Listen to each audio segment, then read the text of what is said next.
Salam sejahtera dan salam sukacita bagi kita.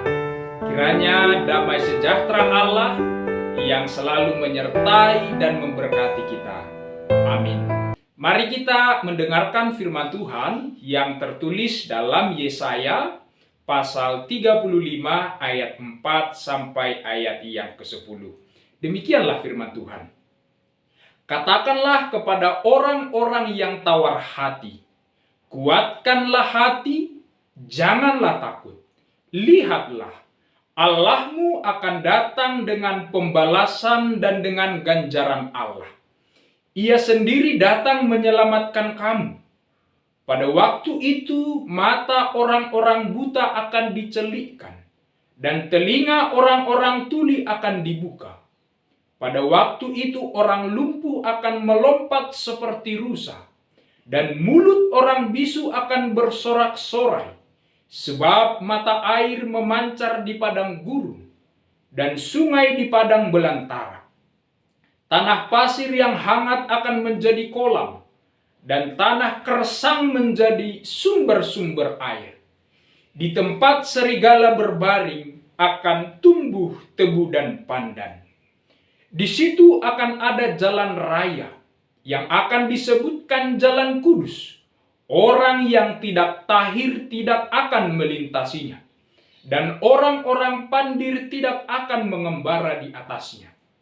Di situ tidak akan ada singa, binatang buas tidak akan menjalaninya, dan tidak akan terdapat di sana. Orang-orang yang diselamatkan akan berjalan di situ. Dan orang-orang yang dibebaskan Tuhan akan pulang dan masuk ke Sion dengan bersorak-sorai. Sedang sukacita abadi meliputi mereka. Kegirangan dan sukacita akan memenuhi mereka. Kedukaan dan keluh kesah akan menjauh. Amin. Demikianlah pembacaan firman Tuhan pada saat ini. Saudara-saudara, Bapak Ibu yang dikasihi Tuhan, Kitab Yesaya pada umumnya dibagi 3 bagian. Yang pertama, Proto Yesaya mulai pasal 1 sampai 39. Kedua, Deutro Yesaya mulai pasal 40 sampai ke 55.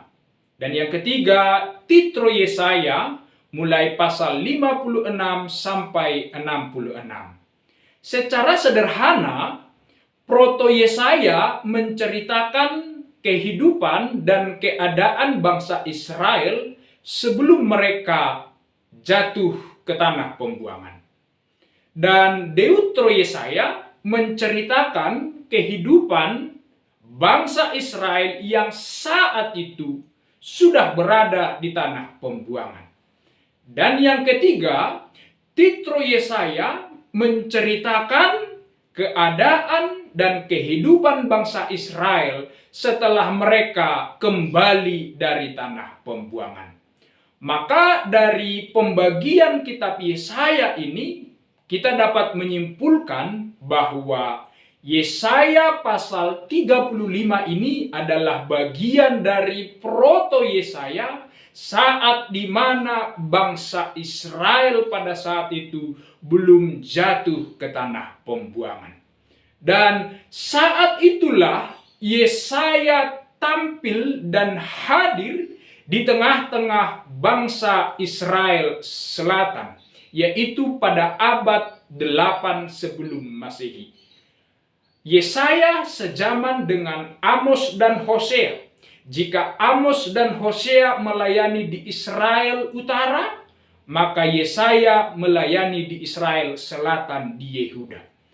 Apa persoalan yang terjadi ketika Yesaya melayani di Israel pada saat itu?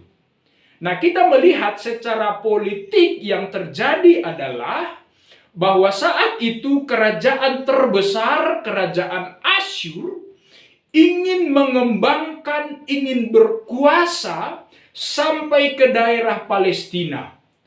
Di sana adalah daerah Israel. Dan Israel Utara pada awalnya berkoalisi dengan bangsa Aram, mereka memberontak kepada Asyur dan juga kepada Israel Selatan karena mereka tidak mau bergabung dengan mereka untuk menentang bangsa Asyur. Sedangkan Israel Selatan saat itu lebih membangun koalisi kepada Asyur. Dan setelah bangsa Israel Utara hancur direbut oleh bangsa Asyur, kemudian timbullah pemberontakan dari bangsa Israel Selatan kepada Asyur. Kalau dulu mereka masih berkoalisi, tetapi lama-kelamaan mereka mulai memberontak kepada bangsa Asyur. Kenapa mereka memberontak kepada bangsa Asyur? Karena bangsa Israel saat itu melihat bahwa bangsa Asyur inilah ancaman yang terbesar bagi keutuhan negara mereka. Mereka melihat bahwa bangsa Asyur ini dapat menyerang dan menghancurkan mereka sama seperti tetangga dan saudara mereka, bangsa Israel Utara. Karena mereka melihat Asyur sebagai ancaman paling utama, maka bangsa Israel saat itu membangun koalisi dengan bangsa Mesir. Mereka bukan datang kepada Tuhan, mereka datang kepada bangsa Mesir. Mereka lebih percaya kepada kekuatan bangsa Mesir untuk melindungi dan menjaga mereka daripada kepada Tuhan. Maka dari sini kita melihat bahwa pelan-pelan mereka sudah mulai meninggalkan Tuhan dari tengah-tengah kepercayaan dan kehidupan mereka. Tetapi sesungguhnya Yesaya melihat hal yang sebaliknya. Ancaman bangsa Yehuda itu sendiri bukanlah dari luar. Bukan bangsa Asyur itu sendiri. Tapi ancaman mereka adalah diri mereka sendiri. Karena dosa-dosa dan kejahatan mereka. Inilah yang sesungguhnya dapat mengganggu keutuhan umat Israel itu sendiri. Karena pada saat itu bangsa Israel jatuh ke dalam dosa-dosa sosial. Kehidupan mereka sangat jauh dari kehendak Allah. Memang secara ekonomi mereka melimpah sekali. Tetapi secara akhlak dan moral mereka sangat jauh dan sangat buruk sekali. Kenapa? Karena pemimpin-pemimpin mereka saat itu merampas, memeras, bahkan berbuat curang kepada orang-orang yang lemah. Ini terjadi setiap hari, setiap saat di tengah-tengah bangsa Israel. Orang-orang yang lemah, orang-orang yang miskin menjerit minta tolong kepada Tuhan karena ketidakadilan yang mereka alami. Dan secara agama juga mereka itu sesungguhnya melakukan agama yang munafik, yang fasik, yang tidak jujur di hadapan Tuhan. Mereka mempersembahkan kurban yang begitu besar kepada Tuhan, yang begitu banyak kepada Tuhan.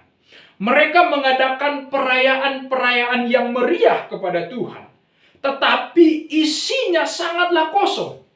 Karena sesungguhnya Allah menginginkan pertobatan bangsa Israel. Yang Allah harapkan dan yang Allah inginkan saat itu, kalau bangsa-bangsa itu bertobat kepada Tuhan. Percuma mereka beribadah kepada Tuhan. Tetapi kalau kehidupan mereka tidak sesuai dengan ibadahnya. Percuma mereka mempersembahkan kurban kepada Tuhan. Tetapi kalau kurban mereka hasil rampasan, hasil berbuat curang dari orang lain. Itulah yang terjadi di tengah-tengah kehidupan bangsa Israel. Itulah yang mereka lakukan setiap saat. Mereka menyiksa, mereka berbuat curang, dan mereka tidak jujur di hadapan Allah. Maka setelah Allah melihat ini, Allah mendengarkan jeritan umatnya yang lemah. Allah melihat kebusukan yang terjadi di tengah-tengah bangsa Israel. Maka melalui Nabi Yesaya, Allah menubuatkan hukuman kepada mereka. Sebab mereka tidak mau bertobat dan kembali kepada Tuhan. Mereka sebagai bangsa telah gagal memenuhi harapan dan kehendak Tuhan untuk menjadi bangsa yang kudus. Allah awalnya mengharapkan mereka menjadi bangsa yang kudus, sebab Allah itu kudus, tapi mereka telah gagal memenuhi harapan Allah pada saat itu. Maka dari sini kita bisa melihat bahwa hukuman pembuangan yang akan terjadi kepada bangsa Israel pada saat itu bukan semata-mata untuk memusnahkan bangsa Israel, tetapi untuk memurnikan iman mereka, agar mereka kembali lagi menjadi milik kepunyaan Allah. Allah ingin memurnikan dosa-dosa dan kejahatan mereka, supaya mereka kembali lagi menjadi milik Allah yang kudus. Itulah rencana yang telah dinubuatkan Allah. Walaupun kita mengetahui bahwa dampak dari hukuman itu sangat berat sekali bagi bangsa Israel. Mereka akan terpisah dari kampung halamannya. Mereka akan meninggalkan bait Allah, karena bait Allah itu sendiri akan hancur berkeping-keping di tangan orang Babel. Secara fisik ketika mereka terbuang, secara spiritual ketika mereka terbuang, mereka mengalami hal yang sangat buruk dan yang sangat menyakitkan. Karena di sana mereka tersiksa dan teraniaya. Karena di pembuangan itu mereka menjerit minta tolong karena beban hidup, karena diperbudak, karena mereka dijajah. Memang hukuman itu sangatlah berat dan sangat menyakitkan. Sebab apa? Sebab mereka itu telah lupa kepada Allah. Tetapi saudara-saudara yang dikasihi Tuhan, melalui teks ini kita bisa belajar lebih banyak. Ternyata di balik hukuman yang dinubuatkan oleh Yesaya, Yesaya juga menubuatkan keselamatan kepada mereka. Di balik penderitaan yang akan mereka alami, sesungguhnya Allah telah menyediakan rencana dan rancangan keselamatan kepada mereka. Yesaya datang kepada mereka, membangkitkan, menguatkan hati mereka yang rapuh. Mereka harus kembali kuat dan berpengharapan kepada Allah saja.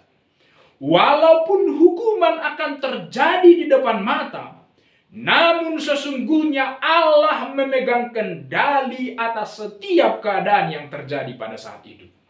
Oleh sebab itu, Yesaya berkata kepada mereka, kuatkanlah hati, janganlah takut, lihatlah Allahmu datang dengan pembalasan.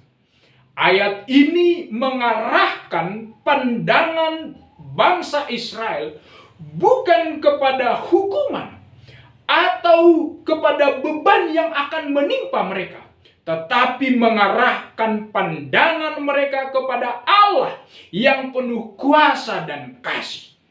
Dalam hukuman yang akan menimpa mereka, Yesaya menuntun mereka agar mereka selalu mengarahkan pandangan matanya kepada Allah. Sebab sesungguhnya di dalam Allah itu sendiri ada kuasa, ada kasih, dan ada rencana keselamatan yang akan diberikan kepada bangsa Israel pada saat itu. Maka di dalam teks ini kita melihat keselamatan yang Allah rencanakan itu sungguh ajaib dan luar biasa. Yang pertama, keselamatan yang akan diberikan oleh Allah kepada bangsa Israel ditandai dengan terjadinya pemulihan, ada restorasi bagi umat-umatnya. Di sana dikatakan mata orang buta dicelikkan, telinga orang tuli dibukakan, orang lumpuh akan berjalan, mulut orang bisu akan bersorak-sorai. Semua ini adalah gambaran akan terjadinya pemulihan. Allah berjanji dengan keselamatan akan memulihkan keadaan bangsa Israel. Dan kita lihat Di zaman perjanjian baru, Tuhan Yesus memperlihatkan semua kesembuhan-kesembuhan yang dinyatakan dalam teks ini. Yesus menyembuhkan mata orang buta. Yesus membukakan telinga orang yang tuli. Yesus membuat orang yang lumpuh berjalan. Itu dinyatakan oleh Tuhan Yesus. Tetapi pemulihan ini tidak hanya terbatas pemulihan fisik. Pemulihan Allah pada dasarnya melampaui penyembuhan fisik, tapi penyembuhan spiritual. Umat Allah yang saat itu tawar hati, remuk, hancur berkeping-keping, buta akan firman Allah, akan dipulihkan Allah kembali menjadi umat Allah yang sejati. Mereka yang jauh dari Tuhan, mereka yang tidak mendengarkan firman Tuhan, akan Allah pulihkan, Allah bangkitkan menjadi umat Allah, umat kepunyaan Allah. Lalu yang kedua, keselamatan yang diberikan oleh Allah ditandai dengan adanya kehidupan baru. Ada kehidupan yang baru yang Allah berikan kepada umat-umatnya sebagai tanda Dia memberikan keselamatan itu. Di dalam teks ini dikatakan bahwa pada saat itu mata air memancar di padang gurun, sungai di padang belantara, tanah pasir akan menjadi kolam, tanah kersang menjadi sumber air. Semua tempat-tempat ini adalah tempat yang gersang, hampir tidak ada air dan hampir tidak ada kehidupan. Tetapi dengan keselamatan dan karya Allah, semua tempat-tempat yang gersang dan kering ini akan memiliki kehidupan. Sebab akan ada air yang mengalir di sana. Demikianlah sesungguhnya dengan keadaan bangsa Israel. Di bawah penghukuman, di bawah penderitaan. Mereka kelihatan mati dan tidak berdaya. Tetapi berkat pertolongan Allah, bangsa itu akan memiliki kehidupan kembali dalam Tuhan. Mereka akan mendapatkan kehidupan baru yang sesungguhnya berasal dari Tuhan Allah saja. Sungguh ajaib kuasa dan pekerjaan Tuhan memberikan kehidupan baru bagi umat-umatnya yang menderita.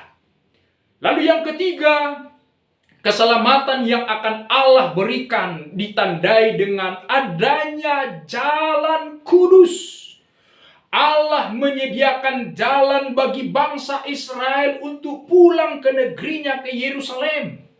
Memang secara historis Allah lah yang memulai, Allah lah yang melakukan memberikan jalan kepada mereka, melalui Raja Kores, sehingga mereka pulang dan kembali menuju ke Yerusalem. Nah, ini sesungguhnya secara rohani, secara spiritual kita melihat bahwa Allah telah memberikan jalan kepada seluruh umat-umatnya. Agar melalui jalan inilah umat-umatnya bisa datang kepada Tuhan. Agar umat-umatnya bisa berjalan di dalam kebenaran itu. Dan di dalam perjanjian baru kita melihat bahwa jalan itu adalah Yesus sendiri. Dia adalah jalan, Dia adalah kebenaran, Dia adalah hidup. Sehingga setiap orang yang percaya kepadanya memperoleh kehidupan. Dialah jalan, Dialah jaminan bagi orang percaya, bagi saya, bagi Bapak, Ibu. Karena bagi kita ada jaminan karena Yesus itu adalah jalan satu-satunya. Di jalan itu tidak akan pernah dilalui orang bebal. Sebab mereka tidak akan pernah percaya kepada rencana dan ketetapan Tuhan. Orang-orang fasik, orang-orang yang tidak percaya, tidak akan mungkin pernah bisa berjalan di jalan Allah. Sebab mereka menolak dan tidak percaya kepada rencana Allah. Dan di jalan Allah itu tidak akan ada singa dan binatang buas. Artinya, tidak akan ada penindasan. Tidak akan ada lagi ketidakadilan. Tidak ada lagi perbuatan yang semena-mena kepada orang lain. Sebab jalan itu adalah jalan kudus, jalan yang damai. Karena sesungguhnya ada damai dan ada sukacita di tengah-tengah kehidupan bangsa Israel karena jalan yang Allah sediakan bagi mereka. Maka Bapak Ibu Saudara-saudara yang dikasihi Tuhan, dengan melihat rancangan keselamatan yang Allah berikan kepada umatnya saat itu, maka sesungguhnya hari ini kita harus bersyukur kepada Allah. Karena Allah telah memberikan keselamatan kepada umatnya dan juga kepada kita. Allah yang berkarya, Allah yang bekerja saat itu, juga bekerja saat ini, memberikan keselamatan kepada kita. Sehingga kehidupan kita dipulihkan di dalam Tuhan. Maka di ayat yang terakhir, kita melihat sebuah pekerjaan Allah yang luar biasa kepada umat-umatnya yang menderita saat itu. Dengan adanya keselamatan yang Allah lakukan, maka terjadilah sukacita besar. Dalam teks ini dikatakan, dan orang-orang yang dibebaskan Tuhan akan pulang dan masuk ke Sion dengan bersorak-sorai. Sedang sukacita abadi meliputi mereka. Kegirangan dan sukacita akan memenuhi mereka. Kedukaan dan keluh kesah akan menjauh. Coba kita bayangkan teks ini apabila kita termasuk orang yang ikut di pembuangan pada saat itu. Orang yang berada di perbudakan pada saat itu. Saat itu Allah berkata, semua yang diperbudak, semua yang tersiksa, mulai saat ini kembali ke Yerusalem. Pasti saat itu apa yang terjadi dengan kita? Saat itu pasti akan terjadi sorak-sorai, sukacita besar, kegirangan besar. Sebab apa? Kita melihat, kita merasakan karya Allah yang memulihkan dan yang membebaskan. Maka saudara-saudara yang dikasihi Tuhan, karya ini sudah Allah berikan kepada kita melalui Yesus Kristus. Maka sesungguhnya setiap saat, setiap hari kita harus bersukacita dan bersorak-sorai. Pakailah mulut ini, pakailah tangan ini, pakailah hidup ini untuk bersorak-sorai kepada Tuhan. Karena apa? Karena kita telah melihat keselamatan yang telah Allah berikan kepada kita. Kekuatan yang telah Allah berikan kepada kita di tengah-tengah kehidupan kita. Maka jangan lagi berputus asa. Bangkitlah. Jangan lagi menyerah, tetapi kuatlah dalam iman. Kalau tema hari ini berkata, kuatkanlah hatimu, jangan takut. Kenapa kita harus kuat? Karena sesuai dengan firman ini berkata, Tuhan selalu punya cara untuk menolong umat-umatnya. Saat kita tidak melihat jalan, saat itu Tuhan selalu punya cara. Saat masalah terasa tidak bisa selesai, ingatlah Allah selalu punya jalan bagi kita. Dan yang kedua, Tuhan itu lebih besar dari semua masalah yang kita miliki. Mungkin masalah yang kita miliki hari ini besar, tapi ingatlah, Allah itu lebih besar daripada masalah kita. Maka Allah sanggup membebaskan dan menyelamatkan kita. Dan yang ketiga, Tuhan itu selalu mengerti setiap keadaan yang menimpa kita.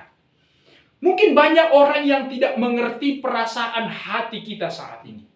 Mungkin ada orang yang tidak mengerti apa yang kita alami saat kita berduka, saat kita sedih. Tak seorang pun yang menghibur kita. Tak seorang pun yang mengerti isi hati kita yang terluka ini.